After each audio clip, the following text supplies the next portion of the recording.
新疆人要见家乡学知好沉着你到到几头ก็ใช้เตะซักกับเป็นตัวริเวอร์นะลูนาเตาอปิโนลูกวิชาลูจะเตะกูปูบอกเลยน้องล่ะอย่างนั้นได้เตะน้องมายาอีกขอกโมจุช่างเปล่าห้าสุดตาเนี่ยจะลงดัดเต้นเตะสุดตาอัพขโมจุช่างเปล่าแต่เป้เล่นตัวใช้หลายชาติต่างเจนะโอ้ก็อยู่ชอตติ้งสันชัยจะจุดเล่สักการ์มิโตริเวอร์น้องมาตอนอภิของชาวดูแต่เป้เล่นหนังจะเจอแต่คือเลยเกิดตุ๊กเกยกหัวก็ช่วงนอนลูกตอนอภิโตแต่กูลูกหมดเจ๋งเกินนะลูกก็หมดเจ๋งเกินจะพอปูจ่อฮะแต่กูไม่ยิงปูยิงตัวพี่ตาใช่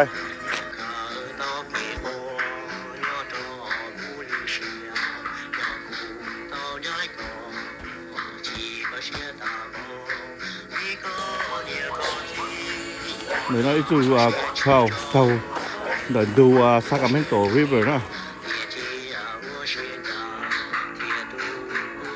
แต่ฉันอีลูกจะเข้าถึงชาเราจะลูกจะคนเราจะปลูกตุกเล่นยองห้าปลูกหลังให้นะจะตุกเล่เกิดจากของเราตุกเล่ซากาเมนโตริเวอร์ตัวอย่าง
那么要被你弄第一个看得到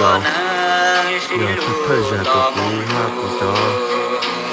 中央财报都是零产现值最多甚至都能毛给要做的一度都哈中央都真有最要啥个没多人的给都甚至都能毛给要一靠口里的用的真呢像古代这边边都是这样被多人不发达一年要一块钱的给有的是这种只用你看的呢用啥个一可能只叫你对你有的都是零产现值是很多甚至呢一块可以用个一要给可能我只有多呀然后到呀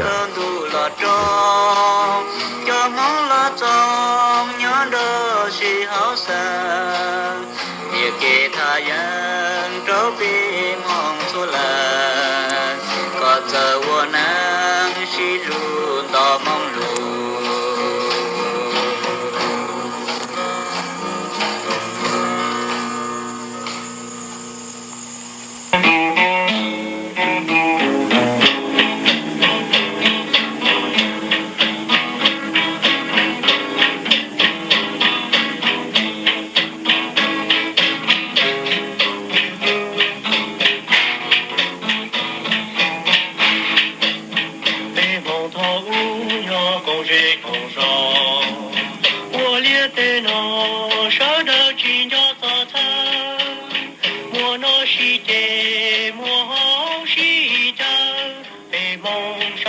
的我能要他人路vì kể chi tế vì kể cha cha tế mong sa đa thiên ya tu ca tân bo mong cha lúa nàng đón cha lúa nó thiên tao wo ra tao mu thua thiên tao kê cha lu này thao cha lu này ni nó chỉ muốn này cho bề mong wa pa nhiên thiên nhiên kê mu nhỏ lúa lư tê cha lại từ yo ha yo bê chi tao xí lu thao có hu trong mong cho lo wo kê cha nên con chê bề mong thiên mua lu bê chỉ hai nhỏ để lo yo nhỏ chê cho lo tua tê lo cha bê lu nành phong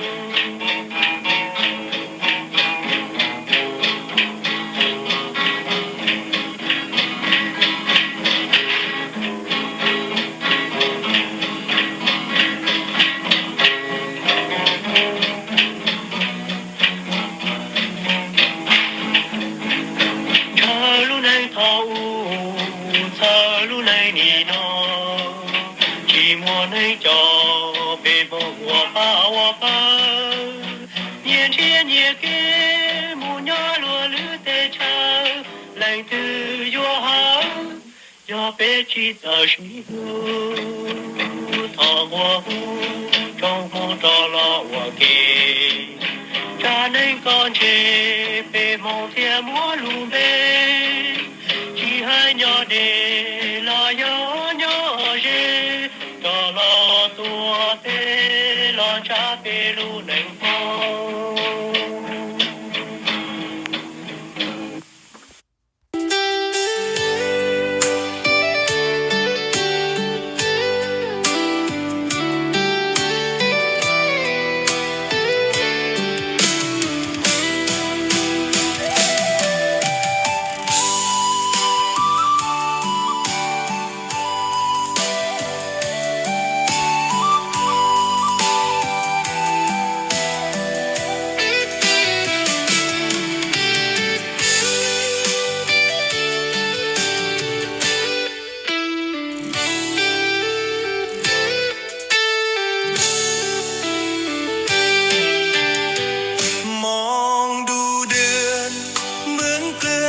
ใจคิดถึง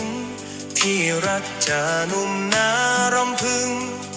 คิดถึงนงครานบ้านนาหอกไกลลืมกัน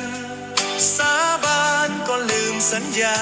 Nó nói là lúc tê hình dung như kỷ tê ọc hành gật cao Yến khi ọc gần đã ít là thứ tất cả tốt thật kế là tàu tất cả đã lưu eo gô khó nó tất cả thuộc hào lúc thuộc thì ý cửa ba nhiều luôn thật kế cửa rong chọc lời nè để nó tàu lúc chanh đu su ít khu nạp sự ý cửa tàu là lúc khó nó thì ý bồn gì giờ ý mải khưng giờ thì bồn gì để tôi bê mải đau lại để kế tôi tay nó cứ thấy khó lòi để tôi dùng ha băng dùng tục sinh để cho tình trạng của thà dòng nè để lúc chạy lúc nhiều cái tô thật cái nó như chủ tình tục sinh sự thà tô tàu vì bao hạt ta bê cứ kiểu nên nho cứ thấy mô bê một nụ có sự giờ lúc chạy lúc nhiều vì chứ tay có gì tôi chỉ tàu là thật kế tiếp phong nó ra để bê xoay tàu một giờ เก่งนัดเจ้าถึงลืมชายที่รักให้คอยเหงาหงอยอยู่นานยิ่งมองดูเดือนเหมือนเตือนให้ใจผู้